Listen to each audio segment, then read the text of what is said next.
తండ్రి యొక్కయు కుమారుని యొక్కయు పరిశుద్ధాత్మ యొక్కయు నామమున ఆమేన్. అందరు నాతో కలిపి చెప్పండి. ప్రభువా మమ్మను కనికరింపుము. క్రీస్తు మమ్మను కనికరింపుము. ప్రభువా మమ్మను కనికరింపుము. మనందరము కూడా అలాగనే నిలువబడి అపోస్తుల విశ్వాస ప్రమాణమును ఒప్పుకుందాం.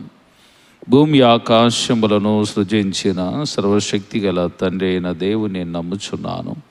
ఆయన ఏక కుమారుడును మన ప్రభు అయిన యేసుక్రీస్తును నమ్ముచున్నాను.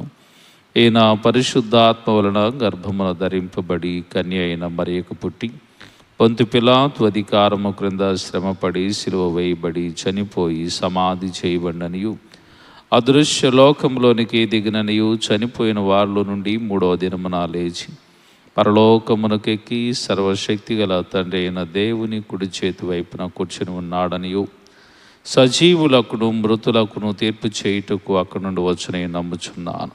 పరిశుద్ధాత్మ నమ్ముచున్నాను. పరిశుద్ధ క్రైస్తవ సంఘముగు పరిశుద్ధుల సహవాసమును పాపక్షమాపణయు శరీర పునరుత్థానమును నిత్య జీవమును ఉన్నవని నమ్ముచున్నాను. ఆమేన్. దయచేసి అందరూ కూడా కూర్చోనండి.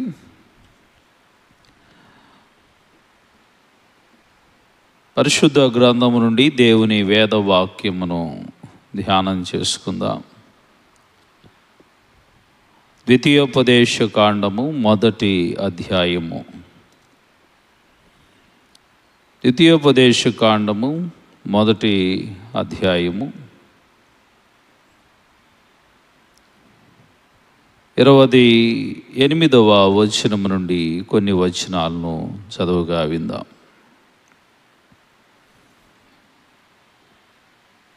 మనం ఎక్కడికి వెళ్ళగలము? మన సహోదరులు అక్కడికి.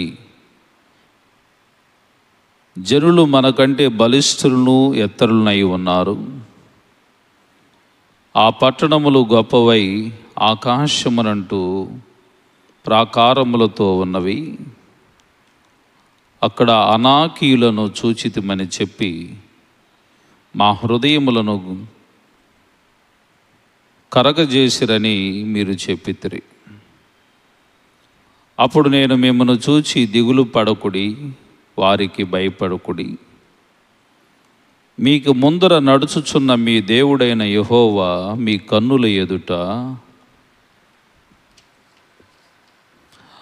ఐగుప్తులోను అరణ్యములోను మీ కొరకు చేసినట్టు మీ పక్షముగా యుద్ధము చేయును. మీరు ఈ చోటికి చేరు వరకు మీరు వచ్చిన మార్గం అంతటిలోను మనుష్యుడు తన కుమారుని ఎత్తుకొనున్నట్లు మీ దేవుడైన యెహోవా మిమ్మల్ని ఎత్తుకొని వచ్చిన సంగతి మీరెరుగుదురని మీతో చెప్పి తిని. దేవుడి వాక్యమును మన యొక్క వినికిడిలో దీవించునుగాక. ఆమేన్. తండ్రికిని కుమారునికిని పరిశుద్ధాత్మకును ఆది యందు ఇప్పుడు ఎల్లప్పుడూ యుగయుగములు దేవుడు మనకు తోడుగా ఉండునుగాక. ఆమేన్. వాక్య సందేశంలోనికి వెళ్ళుటకు పూర్వం మనందరం కూడా కలిసి యేసుతో టీవీగా పోదుమా, అడ్డుగా వచ్చు వైరి గెల్వను, యుద్ధనాదంబుతో పోదుమా అనే కీర్తన పాడుకుంటూ ప్రభునామమును మహిమపరుచుకుందాం. మీ వద్ద చిన్న కీర్తన పుస్తకాలు కనుక ఉన్నట్లయితే 174వ కీర్తన పాడదాం. అలాగనే పెద్ద కీర్తన పుస్తకాలు ఉన్నట్లయితే 521వ కీర్తన. యేసుతో టీవీగాను పోదమా, అడ్డుగా వచ్చు వైరి గెల్వను, యుద్ధనాదంబుతో పోదమా. రాజు సైన్యమందు చేరను, ఆ రాజు దివ్య సేవ చేయను. రాజు సైన్యమందు చేరను, ఆ రాజు దివ్య సేవ చేయను. యేసురాజు ముందుగా ధ్వజము బట్టి నడువగా, యేసురాజు ముందుగా ధ్వజము బట్టి నడువగా, యేసుతోటివిగాను వెడలను, యేసుతోటివిగాను పోదమా. అడ్డుగా వచ్చు వైరి గెల్వను, యుద్ధనాదంబుతో పోదము. విశ్వాస కవచము ధరించుచు ఆ రాజు ఆజ్ఞ మదిని నిల్పుచు, విశ్వాస కవచము ధరించుచు ఆ రాజు ఆజ్ఞ మదిని నిల్పుచు, అనుదినంబు శక్తిని పొందుచున్న వారమై, అనుదినంబు శక్తిని పొందుచున్న వారమై, యేసుతోటివిగాను వెడలను, యేసుతోటివిగాను పోదమా. అడ్డుగా వచ్చు వైరి గెల్వను, యుద్ధనాదంబుతో పోదము. శోధనలు మనల జుట్టి వచ్చినా, సాతాను అంబులెన్ని తగిలినా, శోధనలు మనల జుట్టి వచ్చినా, సాతాను అంబులెన్ని తగిలినా, భయము లేదు మనకిక ప్రభువు చెంతనుందము, భయము లేదు మనకిక ప్రభువు చెంతనుందము. యేసుతోటివిగాను వెడలను, యేసుతోటివిగాను పోదమా. అడ్డుగా వచ్చు వైరి గెల్వను, యుద్ధనాదంబుతో పోదము. ఓ యువతి యువకులార చేరుడి, శ్రీ యేసురాజు వార్త చాటుడి. ఓ యువతి యువకులార చేరుడి, శ్రీ యేసురాజు వార్త చాటుడి. లోకమంత ఏకమై యేసునాథు గొల్వను, లోకమంత ఏకమై యేసునాథు గొల్వను. సాధనం బెవరు నీవు నేనేగా, యేసుతోటివిగాను పోదమా. అడ్డుగా వచ్చు వైరి గెల్వను, యుద్ధనాదంబుతో పోదము, యుద్ధనాదంబుతో పోదము. మన తండ్రి అయిన దేవుని నుండి, కుమారుడైన యేసుక్రీస్తు నుండి కృపయు సమాధానములు మీకు కలుగునుగాక. ఆమేన్. దయచేసి అందరూ కూడా కూర్చోనండి.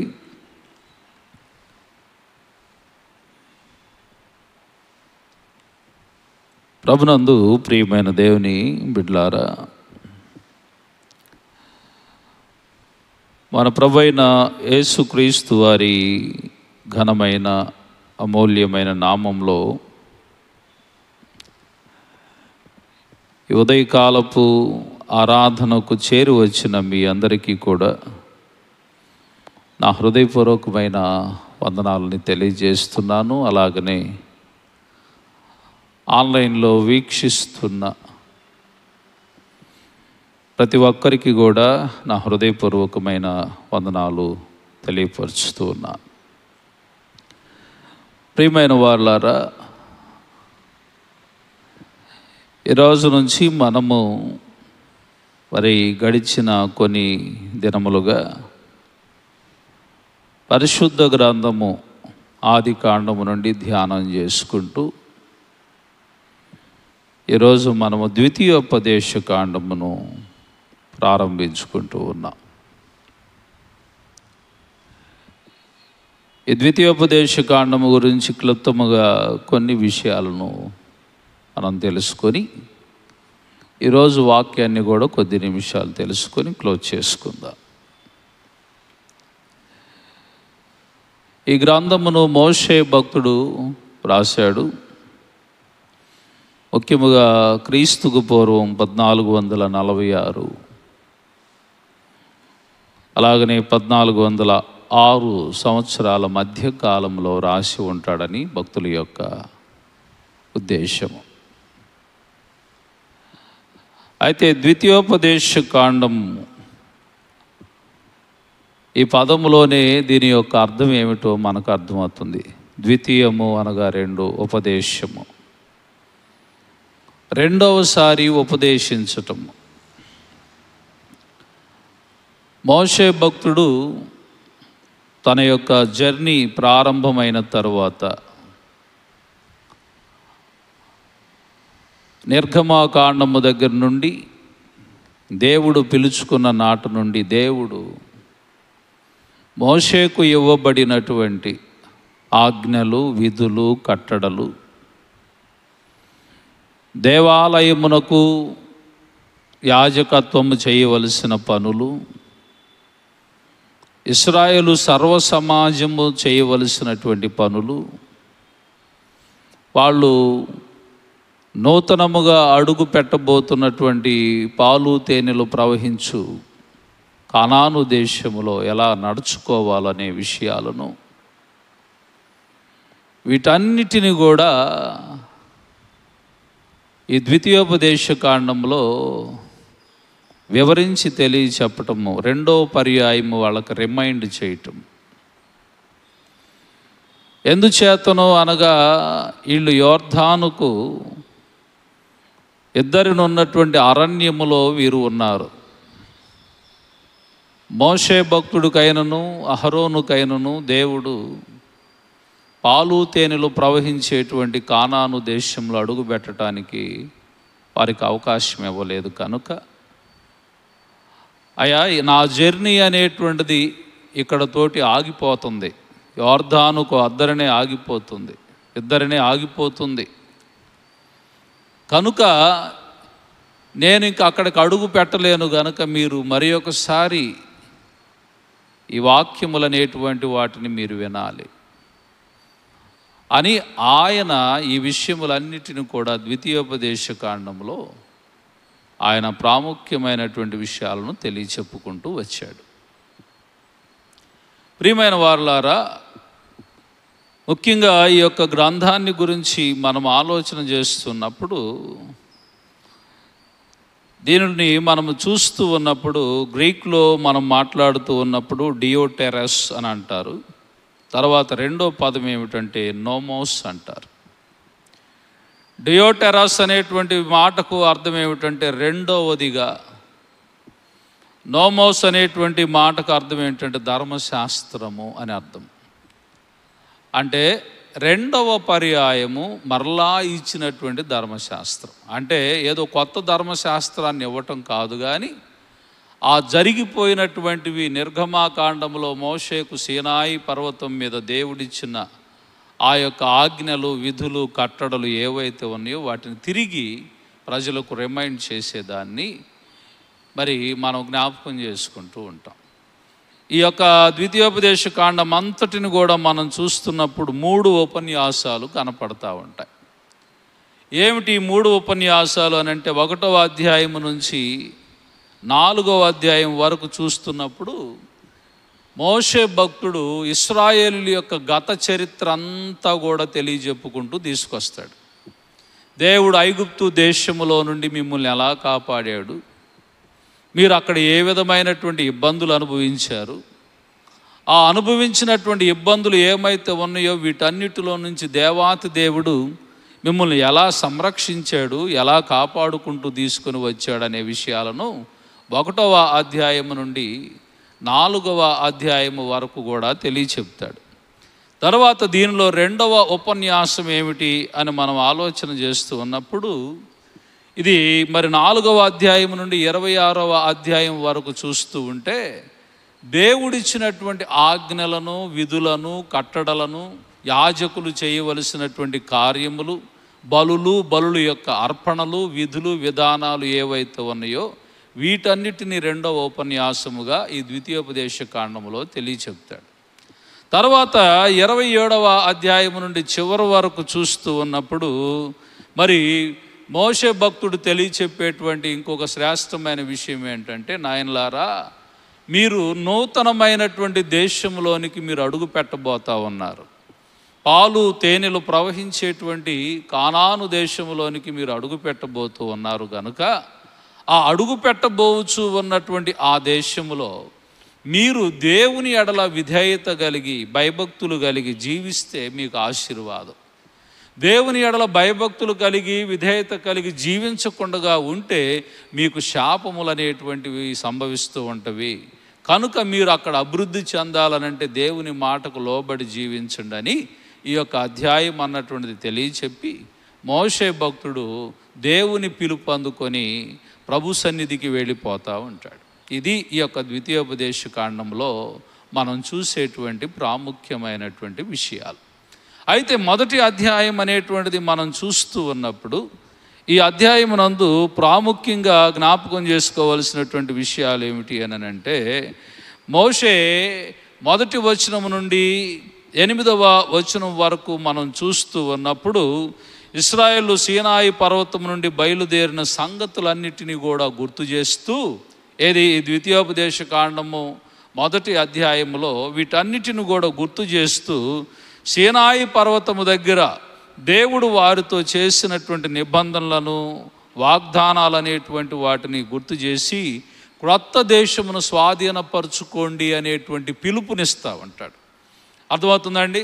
తర్వాత ఇక్కడ మనం జ్ఞాపకం చేసుకుంటే 9 నుండి 18 వచనాల వరకు చూస్తూ ఉన్నప్పుడు ఇంకొక శ్రేష్టమైన విషయం, ఇశ్రాయేలు జనాంగం అనేటువంటి వారు విస్తారంగా పెరిగిపోయారు. ఎంత విస్తారంగా పెరిగిపోయారనంటే, అబ్రహాముతో దేవుడు చేసిన వాగ్దానము చొప్పున నీ సంతానమును ఆకాశ నక్షత్రముల వలెను ఇసుక రేణువుల వలెను నేను ఆశీర్వదిస్తాను అని తెలియచెప్పినటువంటి ఆ శ్రేష్టమైన వాగ్దానము నెరవేర్చి దేవుడు వారి అందరిని కూడా అంతగా అభివృద్ధి చేశాడు.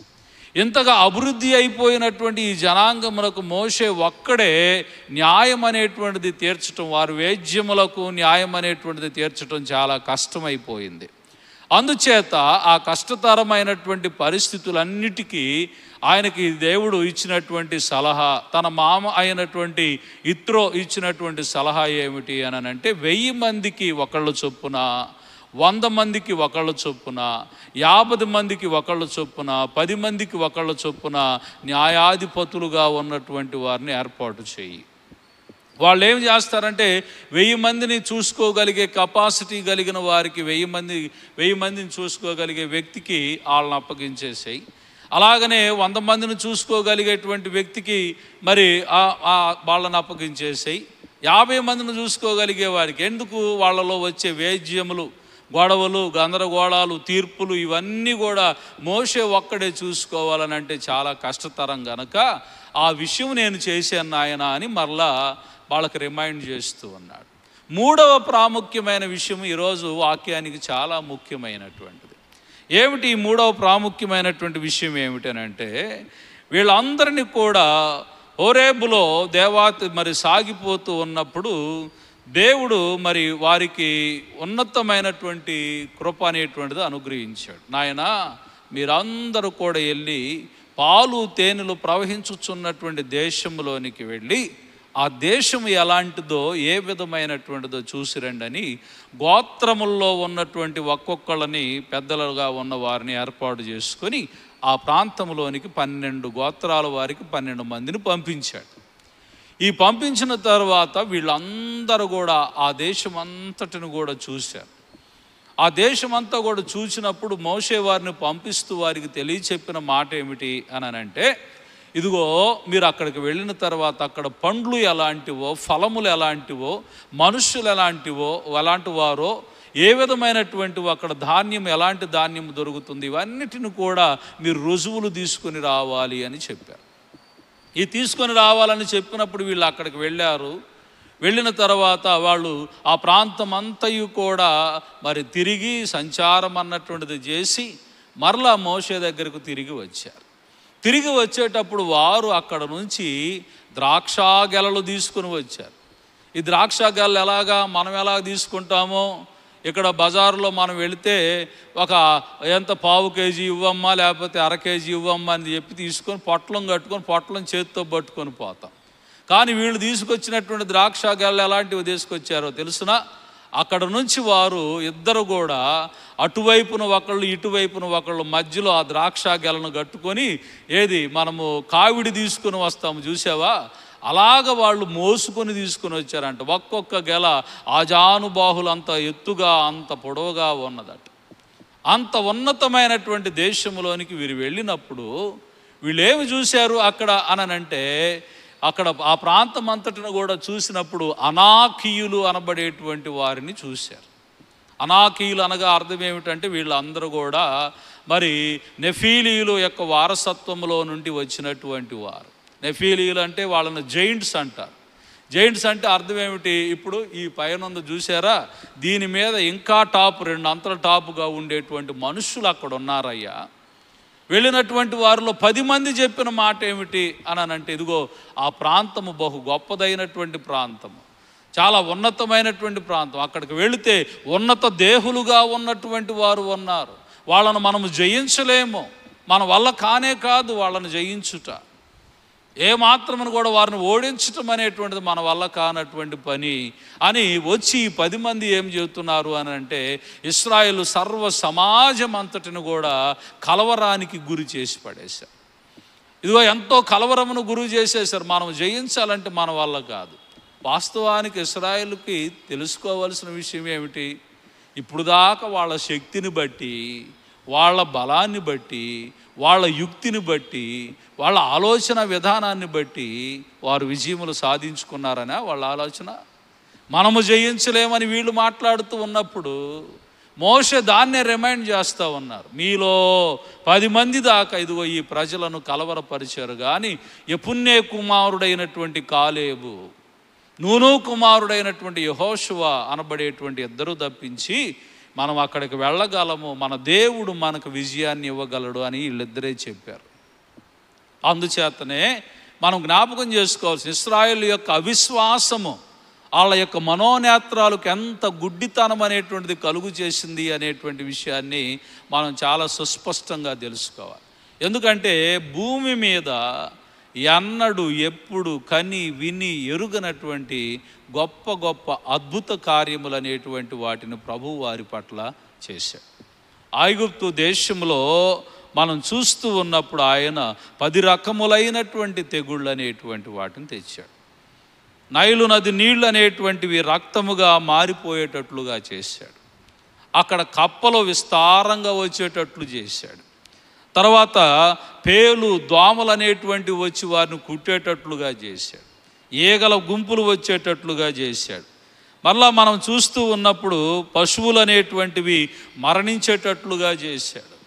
ఇంకా మనం చూస్తుంటే ఆ యొక్క ప్రాంతం అంతా కూడా కురూపులు, శరీరం అంతా కూడా విస్తారమైన కురూపులు వచ్చేటట్లుగా చేశాడు. రకరకాలుగా మళ్ళా చూస్తూ ఉన్నప్పుడు వడగండ్లు, వర్షాలు, మిడతల దండులు, దేశమంతా కూడా గాఢాంధకారము గమ్ముకునేటువంటి పరిస్థితులు. అలాగనే దేశంలో మరి ఐగుప్తు రాజు అయినటువంటి ఫరో సింహాసనం దగ్గర నుండి కూర్చొని ఉన్నటువంటి వ్యక్తి దగ్గర నుండి ఆ ప్రతి ఒక్కళ్ళకి ఇవ్వబడినటువంటి ప్రథమ సంతానం అంతా కూడా చనిపోయేటట్లుగా చేశాడు. ఇవన్నీ ఊహించనటువంటి గొప్ప గొప్ప అద్భుతాలు. వీటన్నిటితో పాటు ఇంకా కొన్ని అద్భుతాలు ఏమిటి అనంటే, సముద్రం అనేటువంటి దాన్ని పాయలుగా చేయటం. ఒక మోషేకి కర్ర అనేటువంటిది ఇవ్వబడి ఆ కర్ర ద్వారా సముద్రమును కొట్టు, వెనకేమో ఐగుప్తు సైన్యం వచ్చుచున్నది, ముందేమో సముద్రం ఉంది, మమ్మల్ని చచ్చిపోవటానికి తీసుకొచ్చావా అని వీళ్ళు అందరూ అంటున్నప్పుడు ఆ సముద్రమును కొట్టునాయన అని సముద్రాన్ని పాయలు చేసిన దేవుడు. ఆహారము లేదు అనంటే మన్నాను దేవుడు వారికి ఇచ్చాడు. మాంసము లేదు అనంటే పూరీలను వారికి ఇచ్చారు. నీళ్లు లేవు అని అంటే బండ నుంచి మధురమైన నీళ్లు తీసుకొచ్చాడు. ఇవన్నీ కూడా మనం చూస్తూ ఉన్నప్పుడు కని విని ఎరుగనటువంటి గొప్ప గొప్ప అద్భుత ఆశ్చర్య కార్యాలు, వీటన్నిటిని చూసినప్పుడు వాళ్ళలో కనపడాల్సినటువంటి విషయం ఏమిటి? ఆ దేశంలోనికి మనం అడుగు పెట్టబోతున్నాం. ఆ కానాను దేశంలో అనాకీయులు ఉంటే ఏమిటి, నెఫీలీలు ఉంటే ఏమిటి, గొప్ప గొప్ప మనగాళ్ళు ఉంటే ఏమిటి, మన దేవుడు ముందు వాళ్ళు ఎంత అని విశ్వాసం వీళ్ళలో ఉండాలి కదా. ఇదే ఈ రోజున ఈ మొదటి అధ్యాయంలో, ద్వితీయోపదేశకాండం మొదటి అధ్యాయంలో మనం తెలుసుకోవాల్సిన విషయం. దేవుని బిడ్డలారా, దేవుని శక్తిని మానవ శక్తితో పోలికతో ఎప్పుడూ చూడవద్దు. నువ్వు నమ్ముచున్న దేవుడు, నేను నమ్ముచున్న దేవుడు గొప్ప దేవుడు. మనం ఎప్పుడును కూడా జ్ఞాపకం చేసుకోవాల్సిన విషయం అదే. నీ శక్తిని, నీ బలాన్ని, నీ యుక్తిని బట్టి నువ్వు ఆలోచన చేసుకుంటే అది ఏదో తాత్కాలికంగా నేను నిలుపుకోగలుగుతానన్నట్లుగా ఉంటుందేమో. ఫరో తన శక్తినే నమ్ముకున్నాడు, అందుకనే సముద్రంలో మునిగిపోయాడు. అర్థమవుతుందండి? కాబట్టి నీవు నేను జ్ఞాపకం చేసుకోవాల్సిన దేవుని శక్తి పైన మనం ఆధారపడాలి. అదే ఈ యొక్క యెఫున్నె కుమారుడైన కాలేబు చూసింది, అలాగనే యెహోషువ కూడా చూసింది అదే. కాబట్టి మనం ఆ దేశంలోనికి వెళతామయ్యా, మీరు ఎందుకు దిగులు పడుతున్నారని అన్నందుకు, వాళ్ళు నమ్మనందుకు దేవుడు కోపగించి ఈ తరములో ఉన్నటువంటి వారిలో ఎవ్వరు కూడా ఆ ప్రాంతంలోనికి అడుగు పెట్టరని, ఆ ప్రాంతంలోనికి పాలు తేనెలు ప్రవహించు ఆ యొక్క దేశంలోనికి వారు అడుగు పెట్టడానికి దేవుడు ఒప్పుకోలేదు. అందరూ కూడా చనిపోయారు, ఒక్క యెహోషువ కాలేబులు తప్ప. ఈవెన్ మోషేకు కూడా నేను నీకు అవకాశము ఇవ్వను అని అన్నాడు. దేవుని బిడ్డలారా, కనుక ఆ తరము వారు 40 సంవత్సరాల పాటు వాళ్ళు అరణ్యంలో తిరుగుతూ అందరూ కూడా అక్కడక్కడ చనిపోవలసిన పరిస్థితి ఏర్పడింది. కారణం ఏమిటో తెలుసునా? అవిశ్వాసం. ఆ అవిశ్వాసం అనేటువంటిది ఉంటే మనము జీవించుచూ ఉన్నను చచ్చినటువంటి స్థితిలో బ్రతుకుతున్న వారమే. అందుకనే దేవుడు అంటాడు, పునరుత్థానమును జీవమును నేనే, నా యందు విశ్వాసముంచువాడు చనిపోయినను బ్రతుకును అని అంటాడు. కాబట్టి ఈ రోజున నీవు నేను జ్ఞాపకం చేసుకోవాల్సిన విషయం ఏంటంటే, దేవుని యందు విశ్వాసం ఉంచండి. దేవుని యందు భయభక్తులు కలిగి ఉంటేనే మనము విశ్వాసము ద్వారా, వాళ్ళ ఆనాడు అవిశ్వాసం వలన పాలు తేనెలు ప్రవహించే దేశము కానాను దేశంలోనికి అడుగు పెట్టలేకపోయారు. నీవు నేను కూడా అదే అవిశ్వాసంలో ఉంటే ఇంకా చచ్చిన వారముగానే ఉంటాము, కానీ పరలోక రాజ్యం అనేటువంటి కానానులోనికి మనం అడుగు పెట్టలేని పరిస్థితి ఏర్పడింది. కాబట్టి ఎల్లప్పుడూ యేసునందు విశ్వాసం ఉంచి మరి జీవించి నిత్యము జీవించే ఆ పరలోక పట్టణంలోనికి మనం అడుగు పెట్టాలని ప్రభు పేరిట తెలియజేస్తూ నేను ఈ మాటలను ముగిస్తూ ఉన్నాను. దేవుడి వాక్యము మన వినికిడిలో దీవించుగాక. ఆమేన్. సమస్త జ్ఞానమునకు మించిన దేవుని యొక్క సమాధానము మీ హృదయములకును మీ తలంపులకును కావలి ఉండునుగాక. ఆమేన్. ప్రార్థించుకుందాం. మహాపరిశుద్ధుడవును ప్రేమ కలిగిన దేవ, నీ పవిత్ర పాదాలకు వందనాలనైనా. ఈరోజు నా తండ్రి పంచకాండములలో నా తండ్రి మోషే భక్తుడు రాసిన ద్వితీయోపదేశ కాండము ఆయన నీ బిడ్డలతో క్లుప్తముగా వివరించటానికి మీరు ఇచ్చిన కృపను బట్టి వందనాలు నాయన. ఇదిగో అనేక మంది విశ్వాస యాత్రలో జీవిస్తూ ఉన్నప్పటికీ కూడా నీ కార్యముల పట్ల ఇంకనూ నా తండ్రి అవిశ్వాసముతో జీవించేటువంటి వారుగా ఉండుట ఎంత నష్టమో ఇశ్రాయేలు యొక్క చరిత్రను బట్టి ఈ రోజున మీరు మాతో మాట్లాడారు తండ్రి. మేము ఎప్పుడునూ కూడా విశ్వాసములోనే బ్రతుకుతూ నా తండ్రి ఇదిగో నాయన నీ యందు జీవించి ప్రభు ఇదిగో నా తండ్రి పునరుత్థానమును జీవమును నేనే, నా యందు విశ్వాసముంచువాడు చనిపోయినను బ్రతుకును, బ్రతికి నా యందు విశ్వాసముంచువాడు ఎన్నటికి చనిపోడని నీ నిత్య రాజ్యం యొక్క వాగ్దానాన్ని తెలియచెప్పిన దేవా, అట్టి విశ్వాసములో మేము ఉండి ఎన్నటికి చనిపోనటువంటి ఆ నిత్య జీవమును మేము పొందుకొని పరలోకపు కానాలోనికి మేము అడుగుపెట్టు వారముగా మమ్మల్ని స్థిరపరిచి సిద్ధపరచమని కోరుకుంటూ ఉన్నాం. చేరిన బిడ్డలందరినీ దీవించండి, ఆశీర్వదించండి. ఈ దిన దీవెనలతో ఈ దిన ఆశీర్వాదాలతో నింపి నీ బిడ్డలు వెళుచున్నటువంటి ప్రతి పనుల్లోనూ ప్రతి పాటల్లోనూ అన్ని విషయాల్లో తోడుగా ఉండండి. బిడ్డలు ఎక్కడికి వెళ్ళినా క్షేమముగా వెళ్ళి క్షేమముగా లాభముగా వచ్చులాగున ఆశీర్వాదాలు మెండుగా దయచేయండి. ఏ బలహీనతలతో నీ బిడ్డలు బాధించబడుతున్నారో నీ గాయపడిన హస్తముతో తాకండి. ఆన్లైన్లో వీక్షిస్తున్న బిడ్డలందరినీ దీవించి వారికి ఉన్న సమస్యలు, బాధలు, రోగములు, రుగ్మతల నుంచి విడుదల దయచేయండి. మా సంఘమును, సంఘములో ఉన్న ప్రతి కుటుంబాన్ని పేరు పేరు వరుసన దీవించి ఆశీర్వదించమని నజరేయుడైన యేసు నామమున మిక్కిలి వినయముతో అడిగి వేడుకొని ప్రార్థన చేస్తూ ఉన్నాము పరమ తండ్రి. ఆమెన్. పరలోకమందున్న మా తండ్రి, నీ నామం పరిశుద్ధపరచబడునుగాక, నీ రాజ్యము మాకొచ్చుగాక, నీ చిత్తము పరలోకమందు నెరవేరుచున్నట్లు భూమి అందును నెరవేరునుగాక. మా అనుదిన ఆహారము నేడు మాకు దయచేయము. మాడల అపరాధములు చేసిన వారిని మేము క్షమించి ఉన్న ప్రకారం మా అపరాధములను క్షమింపము. మమ్మల్ని శోధనలోనికి పోని దుష్టును తప్పింపము. రాజ్యము, శక్తి, మహిమ నిరంతరం నీవై ఉన్నవి. ఆమెన్. మన పరమ తండ్రి అయిన దేవుని యొక్క ప్రేమ, కుమారుడైన యేసుక్రీస్తు వారి కృప, పరిశుద్ధాత్మని యొక్క అన్యోన్య సహవాసము తలవంచి ఉన్న మనందరికీ, మన సంఘ బిడ్డలకును, ఆన్లైన్లో వీక్షిస్తున్న ప్రతి ఒక్కరికి తోడుగా ఉండి దేవుడు మిమ్మల్ని దీవించును గాక.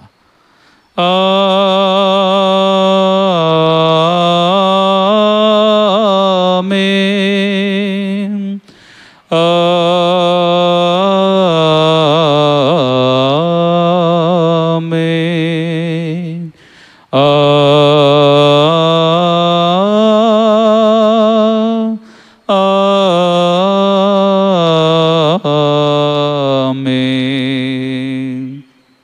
పంపుము దేవా దీవెనలతో, పంపుము దేవా, పంపుము దయచేత పతిత పవన నమ పెంపుగా నీ సేవ ప్రియమొగను నరింప. పంపుము దేవా దీవెనలతో, పంపుము దేవా.